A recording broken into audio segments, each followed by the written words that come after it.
Today on What Went Wrong, we say goodbye to 2021. Clink.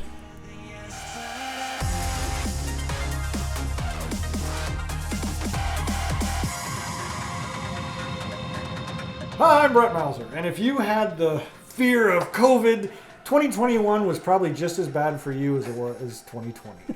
Yeah. Then you had guys like us who were like, F it, I got a life to live. And 2021 was not a bad year. I think it was a pretty good year. Well, and the funny thing is, I mean, for a lot of people, these 2 years have been difficult. I mean, for me personally, my life hasn't changed much because just what I'm doing, no one cares. I'm gonna keep doing what I'm doing. I can't work from home, and so for me, it was weird because I'm watching all my friends have this like catastrophe and this crisis of confidence, and everything's gone insane in their world, and I'm like, what the hell's going on with you people? I have no idea what's happening. And they're like, where are you? What's going on? And I'm like, I'm overseas most of the time. And I'm seeing overseas being stupid, but the Chinese are stupid most of the time. The Japanese are always wearing masks. You know, it's like every one of them is just coming back from surgery. I don't know what's going on with that. And so that's where I spend most of my time is in these Asian countries, in Korea and Japan and China, or military bases overseas. And so nothing's changed. But 2020 was a nut roll, was nuts. We were doing evacuation flights with people from COVID. I did at least 3 of them. And then you've got everything else happening. And then in 2021, I know you and I were sitting around, you're like, you know what? It. We just don't care anymore. It hit me in 2020, and it was I would probably say the chair. When we did the chair, that was my test to see. Yeah. All right, let's have a small group of people just come over to the house. And I mean, I was done a couple weeks afterwards because I was looking ahead, going, you're going to have shortages, you're going to have this, you're going to have that, and I saw what was going to be happening. So I was like, I'm going to live my life now while I got a chance. Yeah. And I was never that afraid of death to begin with. It was like if COVID takes me out, oh well, something's going to take me out. I was seeing that the number of people who were getting infected versus people who were dying, I'm like, it's a really small number, and I'm in that, demographic, where, between, all the vaccines I've already had because of the military, you don't even want to know what they were giving me in the military. And the fact that I haven't had so much as the sniffle since 1998. Mm-hmm. And then, of course, I just apparently got a really outstanding immune system. But even then, I mean, it was July of 2020. I went to South Padre Island. I had to go down there for something. And I went to South Padre. And so as everyone in South Padre just said, it.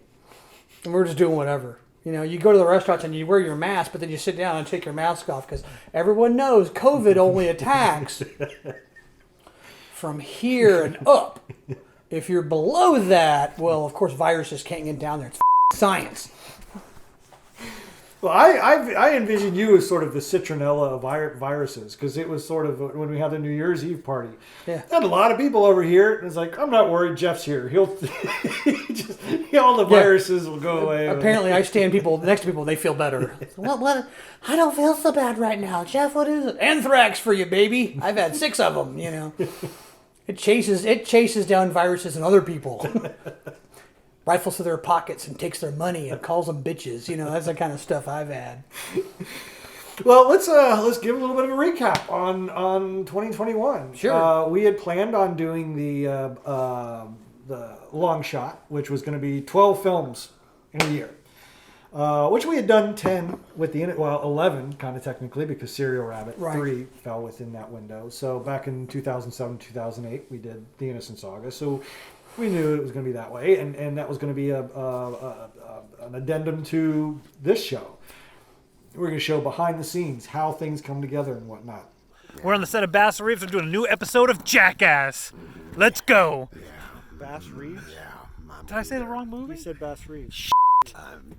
What movie is this? The remake of Bass Reeves. We had started out 6 months before, and I said, okay, get your scripts. By October, we want to have all the first quarter films planned, slated. We want to know who's doing what. October rolls around, crickets. Crickets. Nothing. So I was like, okay, well, I guess I'm doing the first 3 movies. And then it was okay, you got your deadline of December. December, nothing. Nothing. And I got one that said, hey, can I get 2 more weeks? Okay. 2 weeks rolls around, nothing. I still haven't heard from the guy. So at that point, it was sort of like, oh, now I got to do the first 6. And it's already, the seed's already in my head going, ugh.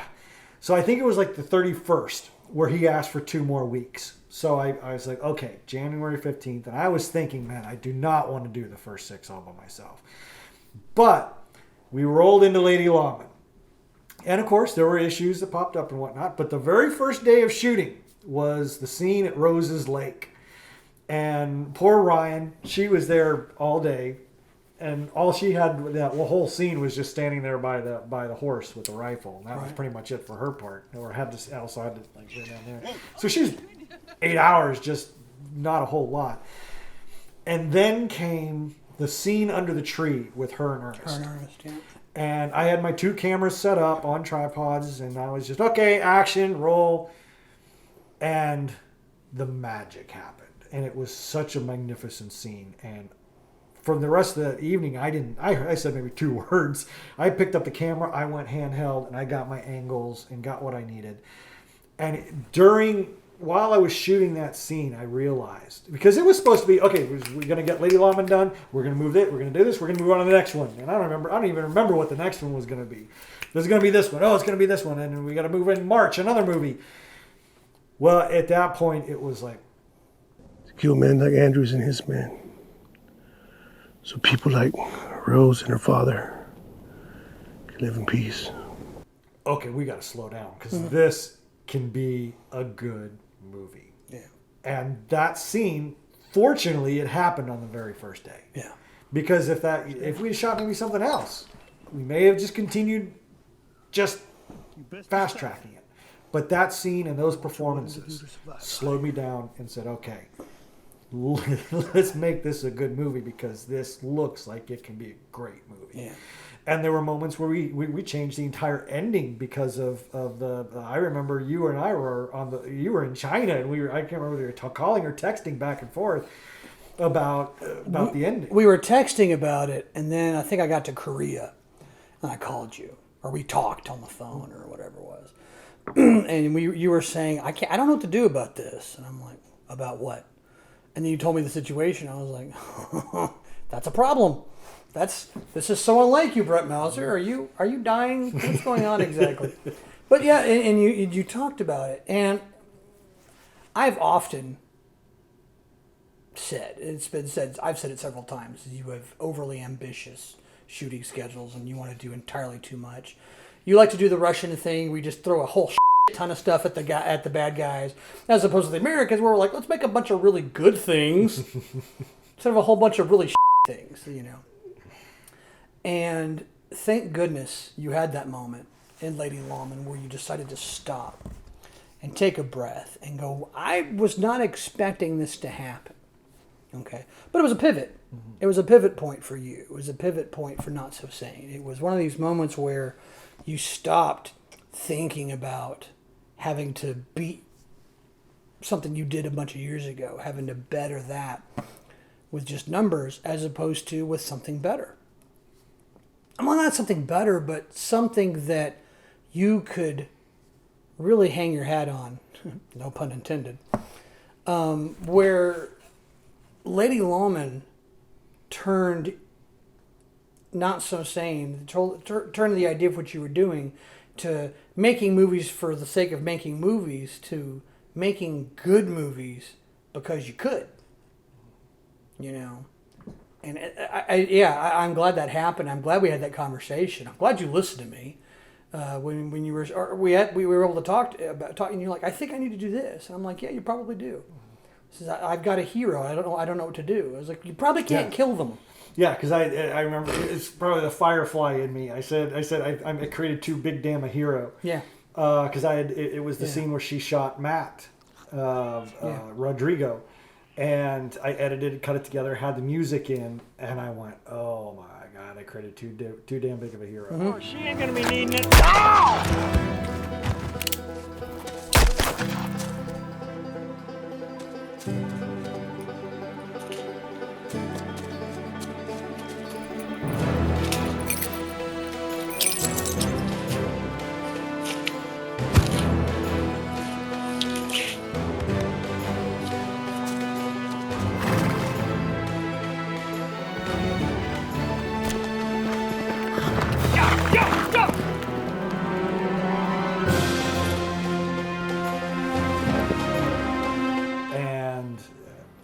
the way it ended, the way the movie was supposed to end was she was supposed to get killed first by Andrews, and then it was going to be Jake's character Ernest and eventually the Nate character. We're going to go on a vengeance ride to get Andrews. And I was like, I can't kill her. I can't. The audience is going to hate me for that. And well, the reason the audience would have hated you isn't because you killed a good character. I mean, everyone hates Joss Whedon because he killed, well, we're going on Firefly, because they killed Wash. Okay. Now, I never like it when the pilot dies. That's not okay with me. I'm not okay with that. But you had to have some kind of sacrifice. There had to be some kind of stakes. Okay, you lost a couple of your favorite characters because that's what happens in war. Not everyone makes it. Okay. And so you had to have the stakes. And so having the stakes was important. But unfortunately, you had a character that... It's one thing if we lose Wash. It's one thing if we lose Book. If we lose Malcolm Reynolds... Okay, and you created Malcolm Reynolds. Or at least you created Zoe. And if we're using Firefly references, which most of your audience should get. And so you couldn't kill her because... You couldn't kill her just to kill her. If she dies, that's fine. And most people would be willing to accept. Even John Wayne can die in a movie if The Sands of Iwo Jima is the movie. Mm-hmm. Okay, but if you kill him in Flying Leathernecks or True Grit, it's not going to work. Okay? You have to pick your heroes. And in this case, the hero kind of just happened upon you in a way you didn't expect.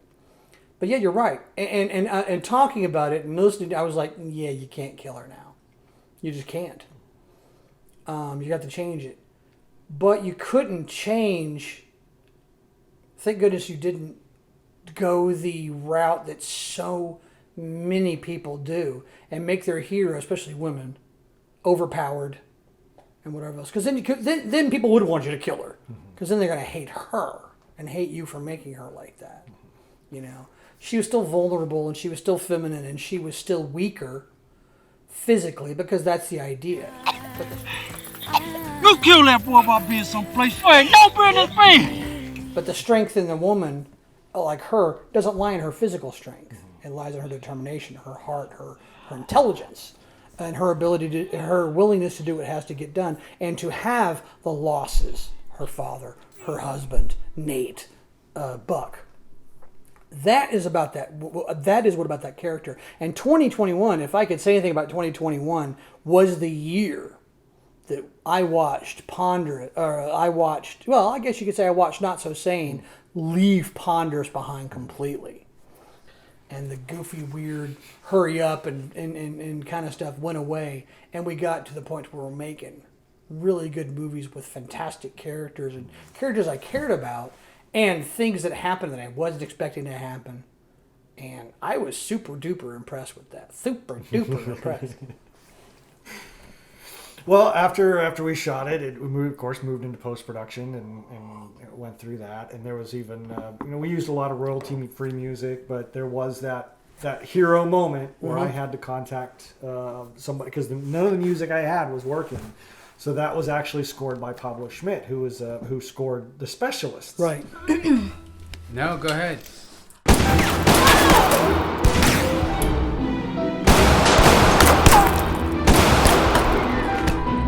I thought you said don't shoot like a gangster, bitch.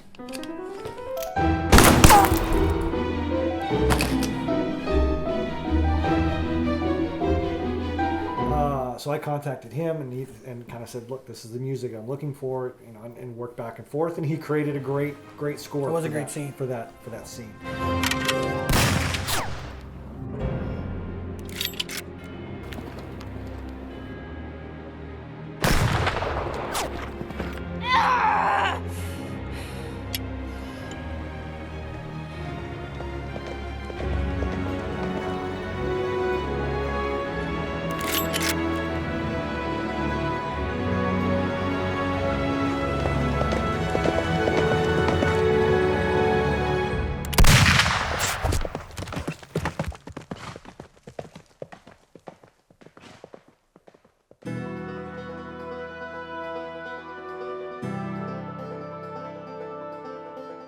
there was a lot of that, and then the premiere, and then working on getting on Amazon and all of this. And wound up doing pretty well the first round, and then Amazon stopped doing the Amazon Prime for everybody back in September, October, maybe November, maybe beginning of November. By November, the end of November, because I think Lady Lawman was on Amazon Prime for about 2 days, because I saw that they were canceling it. And I was like, well, maybe they're just doing that. They're not going to let any more in. And if I get in on that time, then Amazon Prime will continue. Lady Lawman will continue to be on Amazon Prime. But it was on Amazon Prime for 2 days. It hit that deadline and it got kicked off Amazon Prime. And you can still rent it on Amazon, but not on Amazon Prime. So at the end of October, the first week of December or so, I'm online and I'm checking our Amazon stuff, and I pop up and I see 6 million. What the hell? And it's the first thing, 6 million minutes. They always show it in minutes. I was like, what? And I go, they selected it to be allowed it to be on Amazon Prime. That's cool. Yeah, good. So, and now at the end of December, I checked again, and we had over 150,000 individual views. Wow. On Amazon Prime for Lady Lawman. Now that does not translate to $150,000 or anything like that, especially with no names in it or anything like that. But they sort of have this sliding scale, and I still don't know what we're going to get off of it. Right. But it ain't going to be much. Well, never is.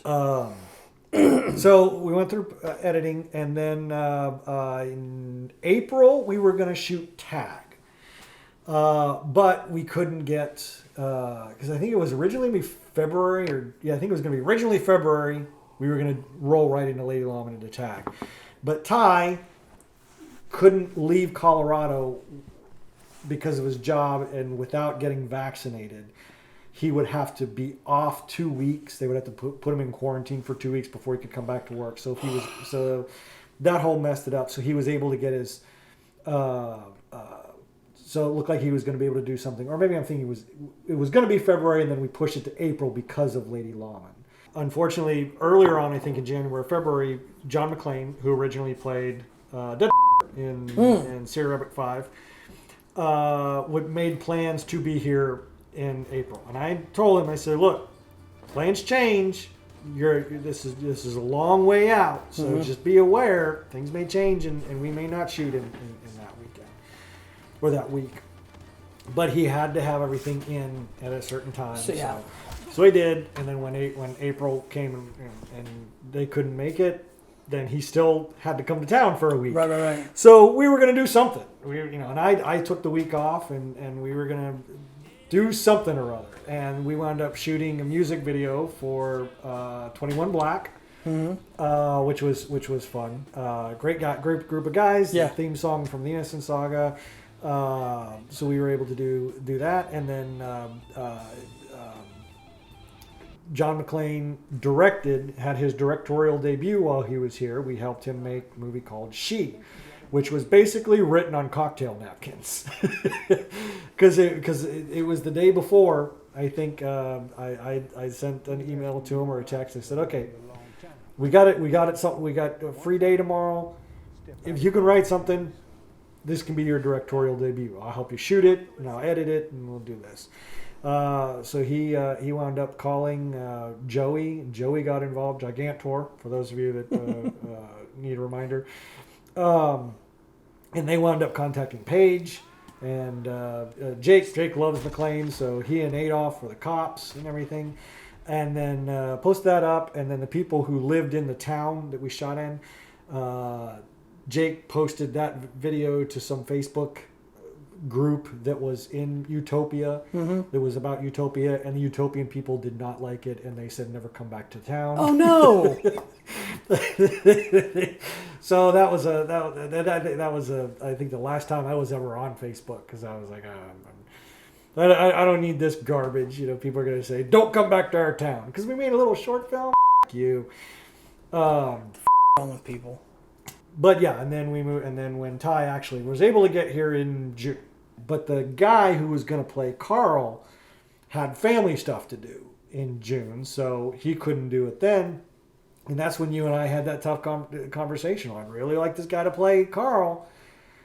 Or at this point, it was going to be a different character name. He was going to be Whoever it was. somebody he had played before. And I said, we can't keep pushing this back. Yeah. And this is a prime time to do it. We got to recast. Yeah. And the first person to jump in our head, let's bring Dub back. He did such a great job as Andrews. I know he's going to be great in this. It'll give him a completely different type of character. So we shot Tag. And this was one of the times, and I've often talked about how each film, especially since Not So Sane, I focused on something different to improve upon. And this time it was going to be the set dressing and the lighting. Basically the art design in general. Right. So we had all the steampunk look and very colorful lighting. Because I had seen a movie called Terminal with Margot Robbie and Mike Myers. And it was very brilliantly lit. And I said, I want to do something like that. So that's where you get all these. So I mixed the elements of cyberpunk with steampunk. Right. And I think it came across really Has a well. really cool look. Really cool look. And it's probably one of the first films of mine that had a happy ending. 30 goddamn years, Brett Mauser. I remember we and once again, this is another discussion that we had. You had put out this script. There would be the times I'd send you the email. You'd send me the emails, you make it sound like Jeff has control over my entire. Jeff will send a 2 letters N-O. I have to rewrite everything. He'll tell people that, He's like, I'll send it to Jeff, and I get beep. No. Oh, you're right. Send it to Jeff. Beep. No. It's a little more than that, and you know it. But yeah, there were things that I would call up, and I'm like, I have a problem with a couple of things, And you're like, well, what is it? And you and I would hash these things out. And what I've discovered that I could do, or what I do is I'll just ask a question or two. Why this? Why? So whenever I'm talking to people, it's always the big questions I usually say, or I tell them, is something you need to do whenever you're being told something, or someone's trying to get you to do something, or something else. You need to. It's a very important 3-letter word. Why? Why are we doing this? Why is that happening? Why are they doing this? Why would they behave that way? Why is this going to be this way? Why would this person do this if this is what they're after? If you can't answer the why questions, then your film will fall apart. And I know that. And so we were coming up with some of these questions, or I was coming up with some of these questions, and you'd say, well, I need this and this and this. And I'm like, why? And you're like, well, because that other thing. I was like, that doesn't make any sense. I was like, well, we have to have this, and I have to have this, and I have to have that. Why? Well, because this and the other thing. That doesn't make any sense. And finally it was like, I know you want this scene. I know you want this scene. But this is not good enough to get you that scene. You need to figure out something better. Because that doesn't make any sense. And if it doesn't make any sense to me, it's not going to make any sense to the audience. And you're going to lose them. You got to keep them in the rules of your universe. It has to make sense. Figure something else. And you're like, and then that's when you'd go back and you'd start typing, and then halfway through you'd be like, damn it, And that was one of those times that, of course, you were telling people, I have to do this, I have to do that. And I'm like, well, why? And you're like, shut up, Jeff, But I was glad that we sat on the couch back there, and we would hash out these things. And you were like, I need to do this, and I need to do that. And you convinced me about the game was one of the problems I was having, was why is the game happening like this? Why are we doing this? Why is Ty doing this? Why is the senator doing this? Why is Carl doing this? Why is what's her name doing this? And you changed a couple of things. You originally had things happening a certain way. And in the end you went, I need to do this because this just doesn't give the satisfactory ending that I want. And this doesn't happen the way I want it to. And, I remember one of the things we were saying is, why, if Hal has all this money and all this intelligence and all this knowledge, would he do this thing and absolutely remove every advantage he has? I don't understand what you're doing here. And you were like, well, because I need this scene. And I'm like, you're going to try to explain to the audience. And you were like, you know. But we did. We were able to go through and hash it out. And so 2021 also brought this moment where the movie vision that you had also was able to be had, but not at the sacrifice of a story. Meaning the story wasn't crap, so you could have the good scenes. You know, or the story was great, but nothing else made any sense. You know, you were able to sit there and we forced each other. Well, I forced you to do the hard work and to figure out certain things, which in the end, the stakes of the movie, the stakes of what was going on, the reason things were happening, still made sense and had gravitas, you know. But in the end, it made sense too, because things had to happen a certain way in order for your hero to have the result that he wanted. And it was cool because we got to talk that out. Mm-hmm. We never really did that before. Yeah. And while it was no Lady Lawman, it was still a movie that I always wanted to make because I feel like it's that 80s sci-fi film that I always wanted to make. It's not going to change anybody's life or anything like that. It's one of those great movies you just sit back and you just watch and blow 2 hours. It's like Demolition Man. Yeah. You know, without Richard Dawson. Yeah. Or Arnold Schwarzenegger. But it's just one of those movies where you're watching the premise is kind of, it's weird, but it's a new world and it's different and it makes you think about stuff. And you just get to sit and watch. Actually, some very good performances that I didn't expect. Some that I did, some that I didn't. And a couple of new actresses that did exceptionally well. I certainly hope we get to work with again. Because they were very, very good and convincing. And so, yeah, 2021 also brought that. So I'm thankful for that, man. Now, I brought up earlier that there's always something that I want to focus on, and in TAG it was the art design. That was something we never really focused on before, but TAG showed me what I want to focus on next, and I can bring, and as we go forward, I continue to maintain those lessons learned, but just add something else into the mix. And the thing I was most disappointed with in TAG were locations. Just couldn't get the locations that I wanted. Because and I'll be honest, I was not really getting much help at all. There were some people that stepped forward and said, "Hey, we can get you this, we can get you that," and I'm grateful for that. But they were still not what I was looking for, what I wanted in my head. And then some people just said, outright, no, I don't want to help you on this one. So, hey, cool, no, not a problem. So that's and that's sort of, I think, one of the reasons that I'm having a tough time right now picking what I want to do, because of locations and finding locations. Because admittedly, some of the people that can come forward and say, hey, I want to help you with locations, I'm either like, yeah, but you don't get the vision. You're not gonna. This isn't your domain. You're not gonna do a good job getting the locations that I want. You're just gonna go and call a buddy and see if we can shoot at his place. Right. I need something that looks that part, and I don't have that person because I'm not good at calling people up on the phone and saying, hey, can we use this? Can we use that? I do, and it works, but I hate it. It's miserable. It sucks monkey balls. Right. So that's something I would much rather have somebody else do, because I don't have access that I can just quickly call up and do that. So I think that's one of the reasons I'm having that difficulty figuring out what I want to do next. But that's what I'm going to focus on in that point. Now, flash forwarding and working at the same time as TAG, something happened in November that we're all very familiar with, that consumed most of the last half of the year. Yeah.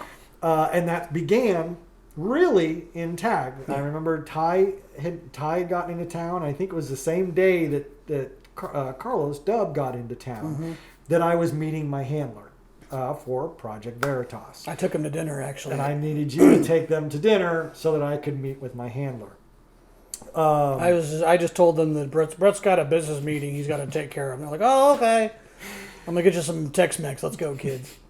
And of course, my mind isn't. This was the turning point. This was the commitment. This was okay because I'd been thinking about it I'd been talking to them for several months, but this was the moment where I had to decide to commit to it. No pressure from them. It was just it was my turning point. It's time to put up or shut up. Yeah, exactly. And Dub was quite hurt over me not paying enough attention to him. I think he had mentioned something to you at dinner as well. I specifically told him, I was like, look, kids, I was like, Brett's got a very, very important business meeting tonight. It's been something he's been working on for months. Okay, and this is super important. So if he's not all Brett, it's fine. And just understand, once he gets this squared away tonight, things will be a little bit easier. But don't go pissing up, don't go pissing up his tree tonight or tomorrow. He's got to get this worked out. And they were like, oh, okay, I didn't know. He didn't say anything. I was like, he's not gonna say anything, And of course, Dub kind of started. So he didn't really start to ask, but I kind of headed him off at the pass. I was like, I've known him for 31 years. I know. and they both went, oh yeah. I've known him for a long time, and this is something that he does. He gets his brain wrapped around this thing, and so once he gets it done, it's fine. And they were both they accepted that, and of course, like I said, we went to Lupe Tortilla, so they had plenty of food to eat, and they're like, "Oh my God!" So anyway, that's another story. But so it was a big night for you. I knew it, and I just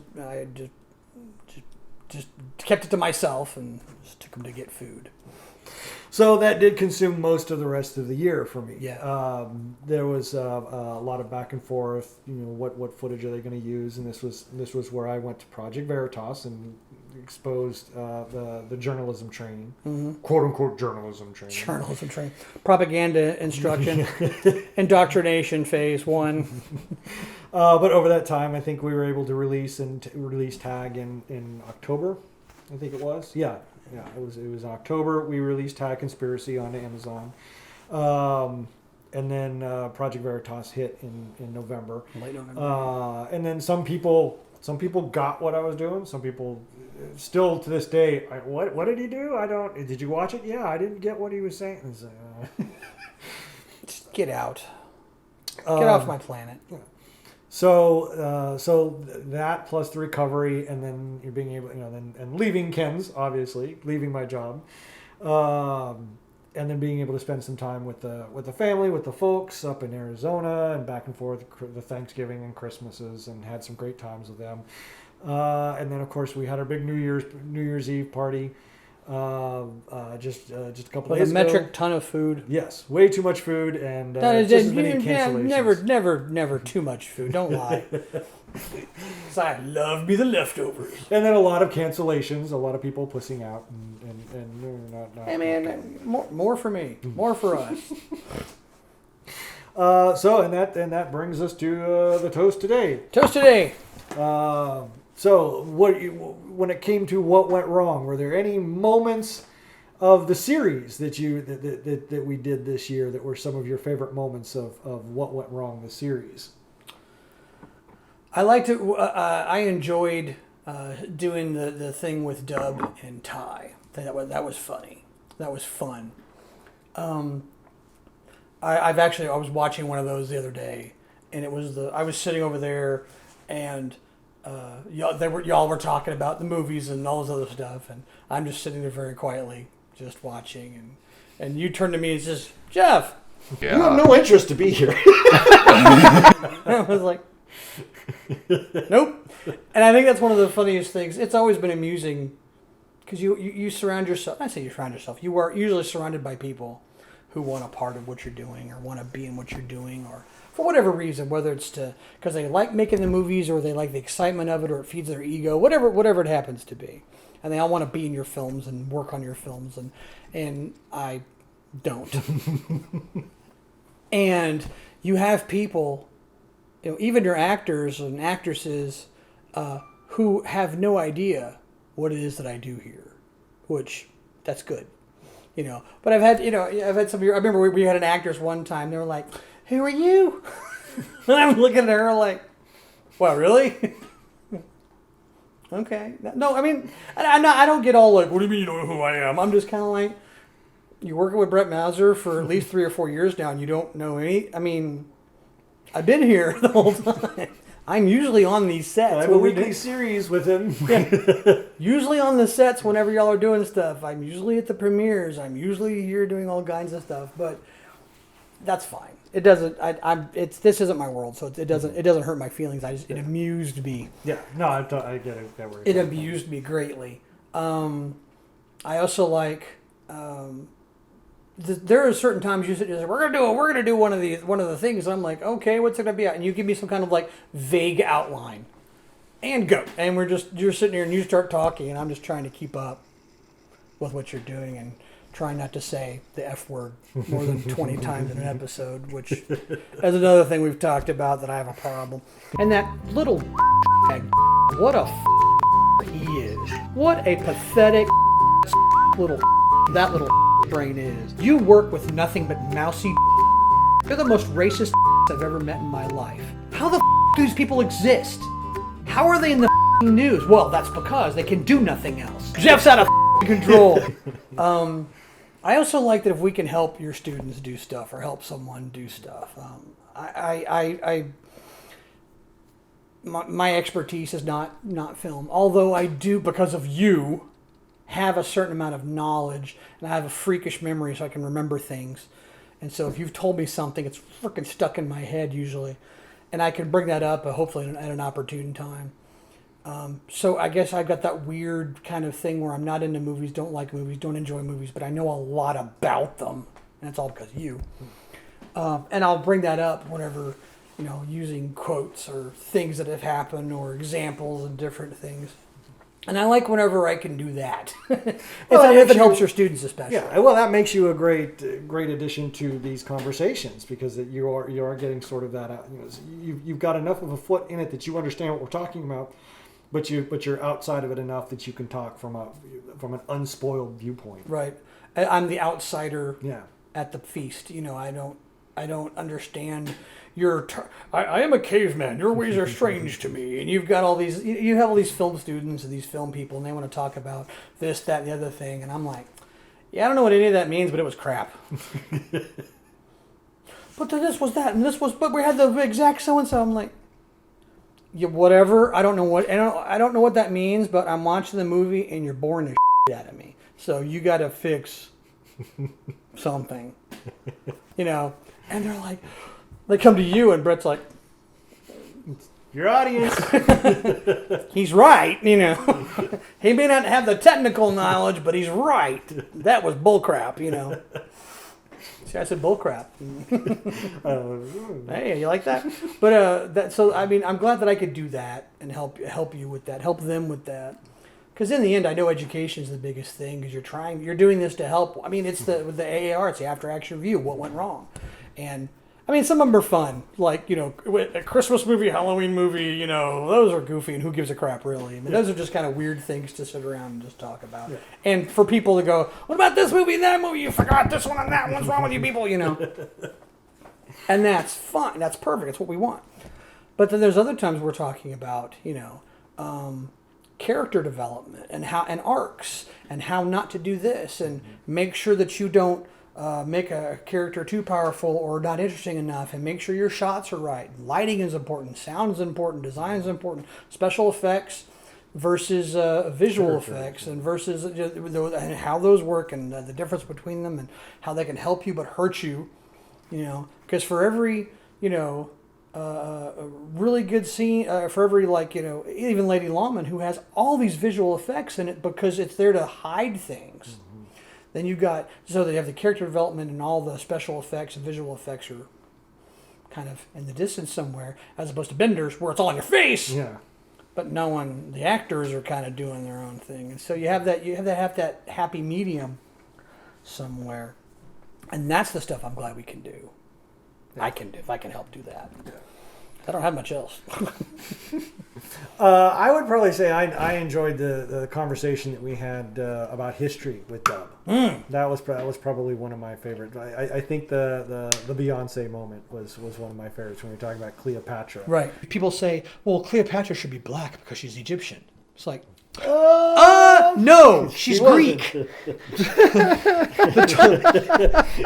Cleopatra was a Ptolemy, and the Ptolemies were, say it with me, Greek. You have the best character for the role, which is the whole thing I was saying with Dub, with Carlos, about his character in Lady Lawman. Because if you're going to have a slave owner and a former Confederate be the bad guy, well, it could be a black guy named Andrews. You know, who owned slaves, because historically speaking, that's accurate. And so having that conversation with Dub was so cool, because I kind of think, I'm not saying he's a smart dude, but I don't think it ever had it presented quite like that, where the idea was, why can't the black guy be the bad guy? When you start doing your identity politics, now he can no longer play that role. You can put someone else in there. Why? He's the perfect person for the role. I want him to play the role. Oh, well, no, he can't because he's not white. Now who's being racist? Now who's being racist? yeah. I want him to do it. Wow, He's the that's best motherfucker for the That's job. deep, man. That is deep how you spun that around, man. He's there for the reality. He's there for the history. He's there for the truth. And that was one of the coolest things. I liked doing that about Lady Lawman, with him specifically, because he was so into it, and he was so motivated by the character and by the... He loves being here, it seems like. I mean, I wish he could be here more often. What are you doing in freaking Colorado, you dumbass? Move your ass. But I mean...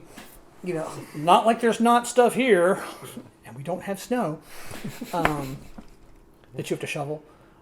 Yeah, having him as a part of the Not So Sane family increases the ability of the company to do such good things, because he lends a voice and a strong acting ethic, if you will, that I think is great to watch. I love watching him do stuff. I love watching him on the screen.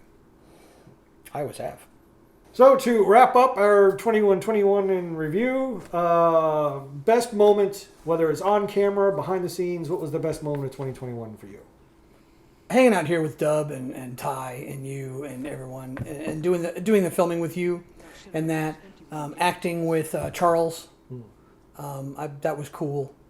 I don't I don't like the acting, but I like being a part of the family, and that was, as far as with Not So Sane, that was my favorite part of the year. Was that absolutely? For me, it would be that moment under the tree with Ryan and Ernest on Lady Lawman, because it was such a great feeling, getting that feeling of wow, this is something special. And also such a milestone in my life, because it changed my directing style. It changed a lot. Changed everything. That moment, I would say, was the best thing that happened to Not So Sane in 2021. Is that having that epiphany, having that light bulb moment, without a doubt. So thank you, Ernest and Ryan. You made it all possible.